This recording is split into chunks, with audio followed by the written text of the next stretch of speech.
Hello everyone, welcome back the super content class. आज है 22 जनवरी और 22 जनवरी को बनने वाले जितने ही भी करंट अफेयर हैं वो आपको इसी वीडियो में मिलने वाले हैं। आज 22 जनवरी है। आज आप जानते होंगे कि आज बहुत ही शुभ और बहुत ही अच्छा दिन है। आज अयोध्या में भगवान श्री राम के प्राण प्रतिष्ठा का दिन है। तो चलिए आइए शुरुआत करते हैं इसी के साथ। आज का पहला सवाल है कि केंद्र ने 16वें वित्त आयोग के लिए पदों के सृजन की मंजूरी दी है। 16वें वित्त आयोग के अध्यक्ष कौन है? ऑप्शन ए है अरविंद पनगड़िया है, ऑप्शन बी है BVR सुब्रमण्यम है, ऑप्शन सी है शक्तिकांत दास है, ऑप्शन डी है प्रदीप जोशी। तो यहाँ पे आप देखेंगे तो आपको देखने को मिलेगा अरविंद पनगड़िया हो जाएंगे, 16वें वित्त आयोग के अध्यक्ष हो जाएंगे। यहीं पे अगर हम बात कर रहे हैं 15वें वित्त आयोग के, तो 15वें वित्त आयोग के अध्यक्ष जो हो जाएंगे वो आपको NK सिंह देखने को मिलेंगे। कौन है? NK सिंह 15वें वित्त आयोग के अध्यक्ष थे।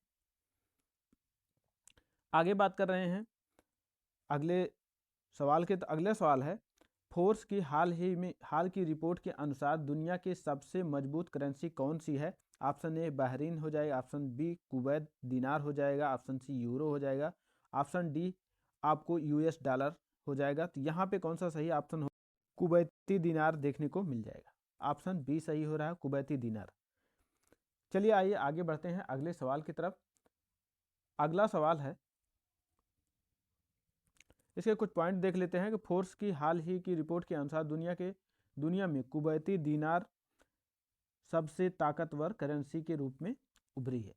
पॉइंट नंबर 2 है कि बहरीन की करेंसी बहरीनी दिनार दूसरे और ओमान की करेंसी ओमानी रियाल तीसरे स्थान पर आपको देखने को मिल जाएगी। कौन सी है? बहरीन की करेंसी बहरीनी दिनार दूसरा स्थान है इसका, यह आप याद रखें। और ओमान की जो करेंसी है ओमानी रियाल, ये तीसरे स्थान पर देखने को मिल रही है। पॉइंट नंबर 3 की तरफ अगर बढ़ें, वही दुनिया की दूसरी सबसे अधिक कारोबार वाली मुद्रा जो है आपको यूरो लिस्ट में 9वें स्थान पर देखने को मिलेगी। US डॉलर जो है आपको 10वें स्थान पर देखने को मिल रहा होगा। पॉइंट नंबर 4 की बात कर रहे हैं, तो इस रिपोर्ट के अनुसार संयुक्त राष्ट्र वर्तमान में 180 मुद्राओं की लागत लीगल टेंडर के रूप में मान्यता देता है। कितने हैं? 180 मुद्राएं हैं, इसे आपको याद रखना है। आगे बढ़ते हैं। अगला सवाल है महतारी वंदना योजना हाल ही में किस राज्य सरकार द्वारा शुरू किया गया है? तो ऑप्शन ए मध्य प्रदेश है, ऑप्शन बी गुजरात है, ऑप्शन सी हरियाणा है, ऑप्शन डी है छत्तीसगढ़। तो यहाँ पे आप देखेंगे ऑप्शन डी सही हो जाएगा, छत्तीसगढ़। आइए इसके कुछ अलग पॉइंट की बात कर लेते हैं, इनके जितने भी ऑप्शन हैं उसके बारे में थोड़ा सा बात कर लेते हैं। अगर हम बात कर रहे हैं मध्य प्रदेश की, तो मध्य प्रदेश में आप देखेंगे यहाँ पे लाडली बहन योजना चलाया गया था। कौन सा था? लाडली बहन योजना, यहीं पे आपको देखने को मिल जाएगा। अगर आगे यहीं पर बात कर रहे हैं तो आप देखेंगे गुजरात में सेमी कंडक्टर पॉलिसी। क्या है? सेमी कंडक्टर आपको गुजरात में देखने को मिल जाएगा। अगर गुजरात की बात करें तो यहीं पे आपको स्टेचू ऑफ यूनिटी देखने को मिल जाएगी। क्या है? स्टैचू ऑफ यूनिटी यहीं पर आपको देखने को मिलेगी। यहीं पे अगर हम बात कर रहे हैं हरियाणा की, तो हरियाणा में आप अगर देखेंगे तो आपको यहीं पर जो हड़प्पा सभ्यता का सबसे बड़ा, यानी आप कह सकते हैं कि भारत में जो है सबसे बड़ा स्थल देखने को आपको हरियाणा में मिलता है। आगे बढ़ते हैं अगले पॉइंट की तरफ। तो अगला पॉइंट है, आप देखेंगे पॉइंट नंबर 1 की बात कर रहे हैं, तो छत्तीसगढ़ में महिलाओं को 1000 मासिक सहायता प्रदान करते हुए महतारी वंदना योजना भी शुरू किया गया था। इंपॉर्टेंट है। अगला पॉइंट देख रहे हैं आत्मनिर्भरता और कौशल विकास को बढ़ावा देने के लिए 12,000 रुपये की कुल वार्षिक सहायता के माध्यम से सशक्त बनाने का लक्ष्य है। पॉइंट नंबर 3 की बात कर रहे हैं, तो 23 से 60 वर्ष की आयु की निवासी विवाहित महिलाएं जिनकी पारिवारिक आय 2.5 लाख से कम है आवेदन करने के लिए पात्र होगी। इसमें यह पहल वित्तीय स्थिति में सुधार लाने और छोटे पैमाने के उद्यमियों को प्रोत्साहित करने के लिए योगदान देती है। आपको यहाँ से कुछ पॉइंट याद रखने होंगे। इसमें मतलब आपको देखना होगा कि कितने रुपए मिल रहा है। तो आपको देखेंगे तो यहाँ पे आपको 1,000 रुपये मासिक मिल रहा है, यानी साल के कुल 12,000 रुपये मिल रहे हैं। और यहाँ पे अगर देखेंगे एज की, तो यहाँ 23 से 60 वर्ष की आयु के जितने भी विवाहित महिलाएं हैं उनको मतलब 2.5 लाख रुपए से कम अगर उनकी आमदनी है तो वो इसमें आवेदन कर सकती हैं। तीसरे में अगर देखें कि उनकी वित्तीय क्या काम इसका है, तो उनकी वित्तीय स्थिति में सुधार लाना तथा उनके उद्यम को बढ़ावा देने का काम करेगा। आगे बढ़ते हैं, आइए छत्तीसगढ़ के बारे में थोड़ा सा जान लेते हैं। तो छत्तीसगढ़ के इंपॉर्टेंट पॉइंट के बारे में जानते हैं। सबसे पहले देख लेते हैं छत्तीसगढ़ की राजधानी अगर देखेंगे तो आपको रायपुर देखने को मिल जाएगा। मुख्यमंत्री अगर आप देखेंगे तो विष्णुदेव साई हो जाएंगे, अभी हाल ही में इनको जो है यहाँ का मुख्यमंत्री बनाया गया है। राज्यपाल की अगर देखेंगे तो आप विश्वाभूषण हरिश्चंद्रन हो जाएंगे। कौन है? विश्वाभूषण हरिश्चंद्रन। नेशनल पार्क की अगर बात करें हैं तो गुरु घासीदास आपको यहीं पर राष्ट्रीय उद्यान देखने को मिल जाएगा।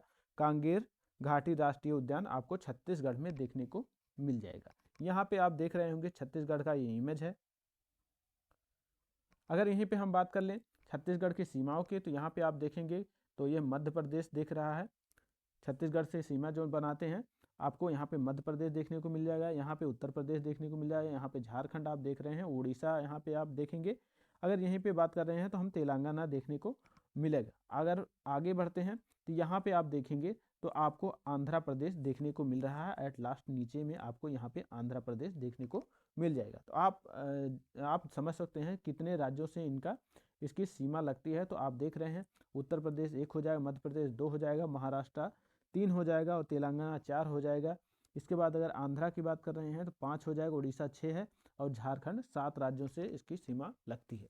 आपको ये चीज़ें याद रखना है कितनी जगह से इसकी सीमा लगती है। आगे बढ़ते हैं अगले सवाल की तरफ। तो सवाल नंबर 4 है, एशिया के सबसे बड़े विमानन एक्सपो विंग्स इंडिया 2024 का आयोजन कहाँ पर किया जा रहा है? ऑप्शन ए मुंबई हो जाएगा, ऑप्शन बी है जयपुर हो जाएगा, ऑप्शन सी हैदराबाद है, ऑप्शन डी दिल्ली हो जाएगा। तो यह कहाँ पे किया जा रहा है? तो आप देखेंगे इसका जो आयोजन किया जा रहा है वो आपको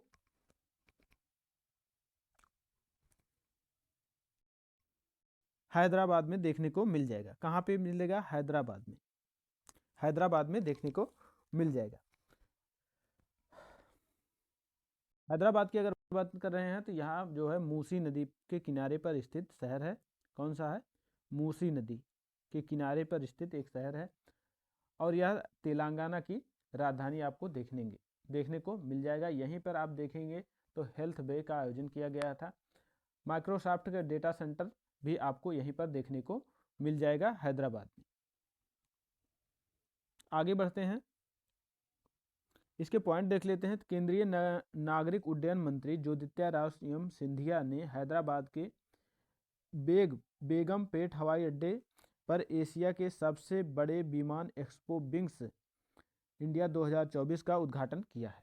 कौन किए हैं? आपको उद्घाटन जो किए हैं उनका नाम याद रखना है। तो ज्योतिरादित्य सिंधिया आपके केंद्रीय नागरिक उड्डयन मंत्री हैं, जिन्होंने इसका उद्घाटन किया है। इनका नाम आपको याद रखना है, सवाल में आपका इनका नाम बन सकता है। सवाल नंबर अगर 5 की बात कर रहे हैं तो सवाल नंबर 5 में आप देखेंगे भारत का प्रथम गौ अभ्यारण्य का है।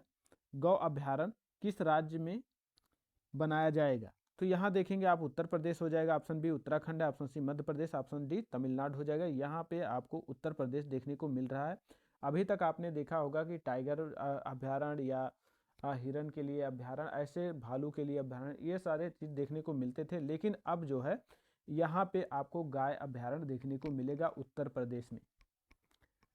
आगे बात कर रहे हैं उत्तराखंड की, तो यहीं पर आपको प्रोजेक्ट टाइगर 1973 में जिम कॉर्बेट नेशनल पार्क से देखने को मिलेगा उत्तराखंड में। कहाँ पे?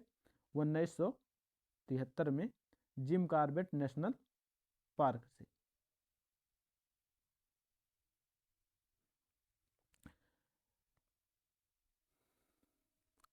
अगर उत्तर प्रदेश की अगर बात कर रहे हैं 53वां टाइगर रिजर्व रानीपुर उत्तर प्रदेश में देखने को मिलेगा।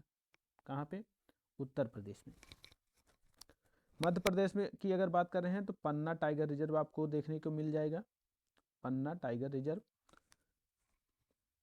आगे बढ़ते हैं अगले पॉइंट की तरफ। तो पॉइंट नंबर 1 है, भारत में पहली बार गायों को संरक्षण प्रदान करने के लिए उत्तर प्रदेश में मुजफ्फरपुर के तुंगलकपुर गांव में पहला गाय अभ्यारण्य बनाया जा रहा है। कहाँ है? गांव का नाम आप जरूर याद रखेंगे, तुंगलकपुर, तुगलकपुर है ये, तुगलकपुर गांव में।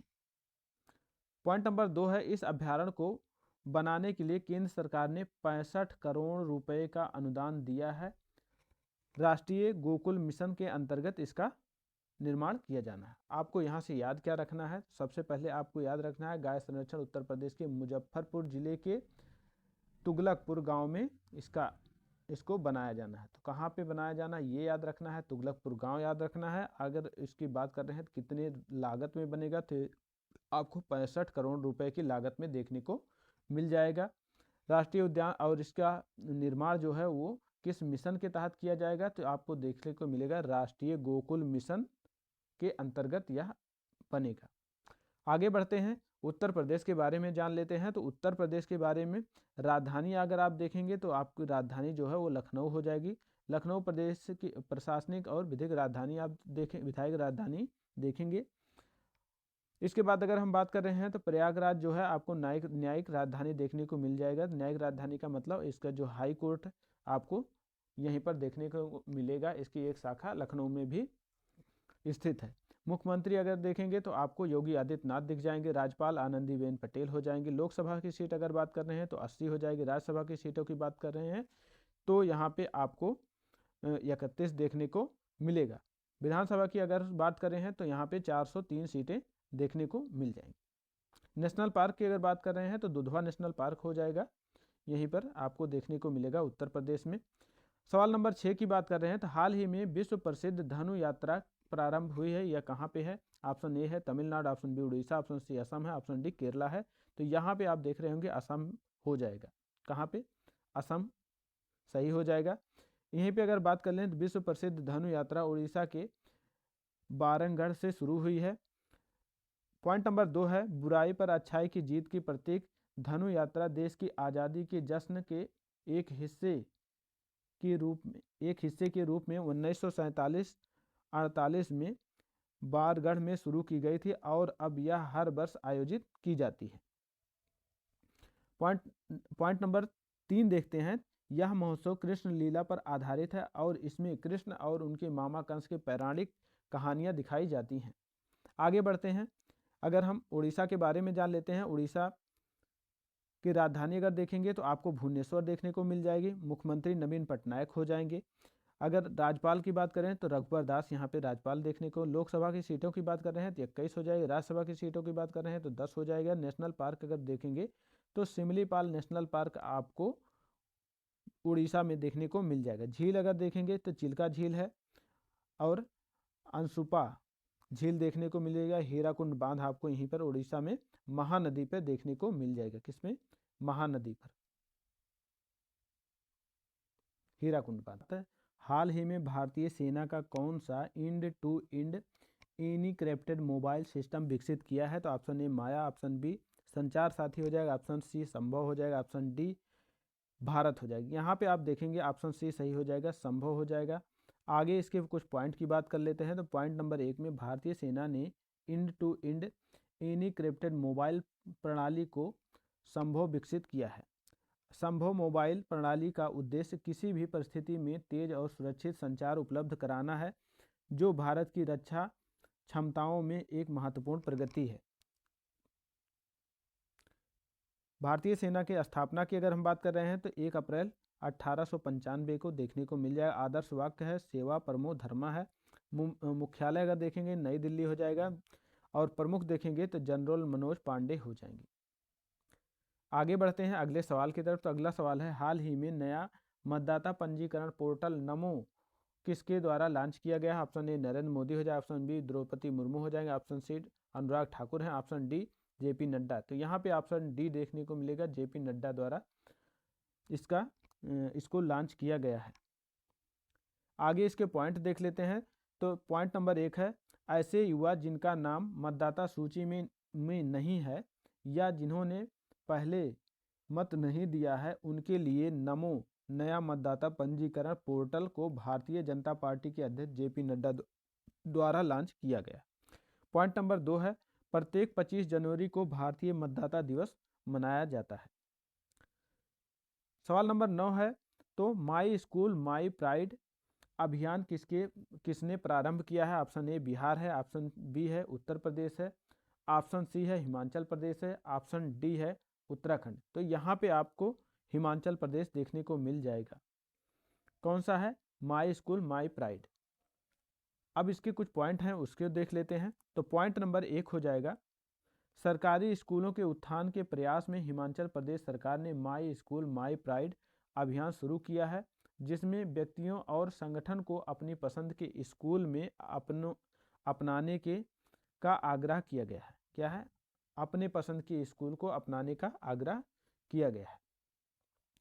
आगे बढ़ते हैं, हिमाचल प्रदेश के बारे में थोड़ा सा देख लेते हैं। तो राजधानी आपको शिमला दिख जाएगी ग्रीष्म समय में, और शीतकालीन समय में आपको धर्मशाला यहाँ की राजधानी हो जाएगी। मुख्यमंत्री अगर देखेंगे सुखविंदर सिंह सुक्खू हो जाएंगे। राज्यपाल देखेंगे तो शिव प्रसाद शुक्ला हो जाएंगे। लोकसभा की सीट देखेंगे तो 4 हो जाएगी। राज्यसभा की 3 सीटें देखने को मिलेगी। नेशनल पार्क अगर देखेंगे तो हम ग्रेट हिमालयन नेशनल पार्क हो जाएगा। कुल्लू और सिम्बलवाड़ा नेशनल पार्क यहीं पर देखने को मिल जाएगा। झील की अगर हम बात कर रहे हैं तो रेणुका झील है, चंद्रताल झील है, सूरताल झील आपको यहीं पर देखने को मिल जाएगा। प्रमुख बांध अगर हैं तो भाखड़ा बांध आपको यहीं पर देखने को मिल जाएगा। कुल्लू बांध देखने को मिलेगा। लोहित स्फीति बांध आपको यहीं पर देखने को, ये तीनों बांध इंपॉर्टेंट है, आपको याद रखना है। आगे लोक नृत्य यहाँ के देख लेंगे तो आपको बौन यांगच देखने को मिला, लामा जाप्रो लोक नृत्य है, और जातरू है। क्वांग नृत्य यहीं पर देखने को मिलेगा, क्वांग नृत्य। और इसके बाद अगर बचता है तो अचांगर नृत्य यहीं पर देखने को मिल जाएगा। यहाँ से इतने नृत्य आपको याद रखना है। बांध आपको याद रखना है, झील है, नेशनल पार्क, ये सारे चीज़ आपको रटे होने चाहिए। आगे बढ़ते हैं, सवाल नंबर 10 की बात कर रहे हैं। तो हाल ही में लाई चिंगते किस देश के तीसरी बार राष्ट्रपति बने हैं? ये आपको रिपीट सवाल है, आपको बताना है कि कौन बने हैं। तो सिंगापुर के, चीन के, फ्रांस के, ताइवान के। तो ये हो जाएंगे ताइवान के राष्ट्रपति। आगे इसके स्टैटिक डिवीजन देख लेते हैं। तो पॉइंट नंबर 1 पे देखेंगे तो संविधान के निर्माण की दिशा में उल्लेखनीय योगदान देने वाले उद्देश्य प्रस्ताव का संबंध प्रमुखता से किससे है? तो जवाहरलाल नेहरू ने उद्देश्य प्रस्ताव पेश किया था। पॉइंट नंबर अगर 2 की बात कर रहे हैं तो सांसद का सदस्य होते हुए भी कौन सांसद की कार्यवाही में अधिकारता भाग ले सकता है? भारत के महान्यायवादी। कौन है? भारत के महान्यायवादी सांसद के सदस्य ना होते हुए भी वे सांसद की कार्यवाही में भाग ले सकते हैं। पॉइंट नंबर 3 है, राष्ट्रपति के निर्वाचन संबंधी विवादों को विनिश्चित करता है कौन? उच्चतम न्यायालय। कौन है? अगर किसी तरह का विवाद हो जाएगा तो उच्चतम न्यायालय द्वारा इसका निराकरण किया जाएगा। अगला पॉइंट है, संविधान के किस अनुच्छेद में राष्ट्रपति पर महाभियोग लगाने की प्रक्रिया का वर्णन है? तो अनुच्छेद 61 में आपको देखने को मिल जाएगा महाभियोग। अगला पॉइंट है, जब कोई राज्य राष्ट्रपति शासन के अंतर्गत होता है तो उस राज्य का बजट कौन पारित करता है? तो उस राज्य का बजट जो है वो सांसद के द्वारा पारित किया जाता है, आपको ये याद रखना है। अगला पॉइंट देखेंगे तो एक पंचायत की अधिक्रमित हो जाने पर कितनी अधिकतम अवधि के भीतर उसके लिए चुनाव हो जाना चाहिए? तो यहाँ पे आपको देखने को मिलेगा 6 माह के अंदर। यानी कि अगर कहीं पर पंचायत मतलब जहाँ पे पंचायत गिर जाती है तो वहाँ पे आपको 6 महीने के अंदर 2 चुनाव करके नए जो है ग्राम प्रधान की नियुक्ति आवश्यक होगी। आगे बढ़ते हैं, पिछले सवाल का हम रिवीजन कर लेते हैं जो पीछे में किया गया है। देखते हैं, पहला सवाल है, पाकिस्तान पर सर्जिकल स्ट्राइक करने वाला दुनिया का तीसरा देश? तो ईरान बना है। पॉइंट नंबर 2 है, तो किस शहर में दिव्य कला मेला 2024 का आयोजन किया है? नागपुर में किया गया है। किस राज्य में भारत अंतर्राष्ट्रीय विज्ञान महोत्सव 2023 का आयोजन किया गया है? तो हरियाणा में हो जाएगा। राष्ट्रीय स्टार्टअप दिवस कब मनाया गया है? 16 जनवरी को। मेघालय गेम्स के 5वें संस्करण का उद्घाटन कहाँ पर किया गया है? तो द्रौपदी मुर्मू ने किया है। आईसीसी की पहली महिला न्यूट्रल तटस्थ अंपायर कौन बनी है? तो ये हो जाएंगे सू रेडफर्न हो जाएंगी। अगला पॉइंट है, भारत सरकार ने नई शिक्षा नीति के तहत भाषा को भारत की 9वीं शास्त्रीय भाषा के रूप में शामिल किया है, तो फारसी को शामिल किया गया है। ग्वाटेमाला के नए राष्ट्रपति हो जाएंगे बर्नार्ड एरेवाले हो जाएंगे। अगला पॉइंट है, विश्व आर्थिक मंच की 54वीं वार्षिक बैठक का शुभारंभ कहां पर किया गया है, तो यहाँ पे दावोस स्विट्जरलैंड देखने को मिलेगा। भारतीय सेना ने जम्मू कश्मीर के राजौरी और पुंछ इलाके में आतंकवादियों का सफाया करने के लिए कौन सा ऑपरेशन शुरू किया है, तो ऑपरेशन सर्वशक्ति की शुरुआत की गई है। तो आज के जितने भी सवाल थे वो आपने देख लिया है। अब स्टैटिक्स के सवाल देख लिए हैं, रिवीजन के सवाल भी आपने देख लिया है। उम्मीद है कि आपको सेशन अच्छा लगा होगा। सेशन अच्छा लगा है तो आप सेशन को लाइक करिए और चैनल को सब्सक्राइब कर लें। अगर नए हैं तो चैनल को सब्सक्राइब करिए और अपने दोस्तों में इसको जो है आप शेयर भी करते रहिएगा और चैनल को, ताकि आगे और भी मोटिवेशन मिल सके। तो इसी के साथ आज का सेशन समाप्त हो रहा है। मिलेंगे कल इसी समय, तब तक के लिए नमस्कार, जय हिंद।